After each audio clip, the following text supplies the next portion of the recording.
अगर मानो हो तो सचेत हो, विवेकवान बनो। जब तक हम बुराइयों के खिलाफ आवाज नहीं उठाएंगे तब तक समाज से बुराइयां दूर हटेंगी नहीं। पूजा पाठ कर लेना हमारा एक पक्ष है, मगर जो 24 घंटे हम समाज में जुड़े रहते हैं उसके प्रति अगर हम सचेत नहीं होंगे तो हम सत्य पथ पर कहीं बढ़ ही नहीं पाएंगे। चाहे हिंदू धर्म हो, चाहे इस्लाम धर्म हो, वे नकारे जाने लगेंगे। चाहे गिरजाघर हो, चाहे गुरुद्वारा हो, आस्थाएं खत्म होती चली जाएंगी, वहां अनादर किया जाने लगेगा, अनीति अन्याय अधर्म बढ़ता चला जा रहा है। वो संगठित गिरोह के गिरोह कार्य कर रहे हैं और तुम सत्य के लोग एक विचारधारा नहीं बना पाते।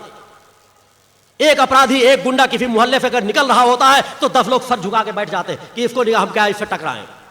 अरे होना तो चाहिए एक चेतनावान व्यक्ति, एक सत्य पथ पर चलने वाला व्यक्ति, एक सही विचारधारा पर चलने वाला बुद्धिजीवी वर्ग अगर एक कोने में किसी जगह खड़ा हो तो उस जगह से निकलने वाले हजारों अपराधी सर झुका करके निकले।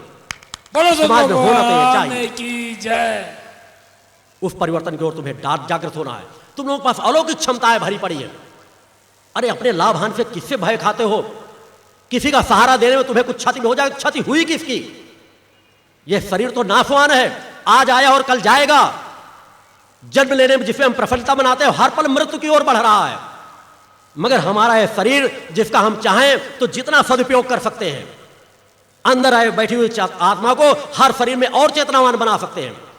केवल एक यही मार्ग है जिसको हम विकास पथ पे जा सकते हैं। शरीर तो हमारा विनाश की ओर जा ही रहा है। चाहे जितना संभालेंगे, चाहे जितना खिलाए पिलाएंगे, एक दिन तो नष्ट होगा ही होगा। मगर जितनी आत्मा को खिलाएंगे, जितना आत्मा को चेतनावान बनाएंगे, तो अगर पूर्व जीवन के कम संस्कार लेकर आए थे तो इस जन्म के ज्यादा संस्कार लेकर के जाओगे। नवीन जीवन ज्यादा चेतनावान होगा, नवीन जीवन ज्यादा सामर्थ्यवान होगा। उस दिशा की ओर तुम्हें सचेत होना है, जागृत होना है, सोचना है, विवेकवान बनना है।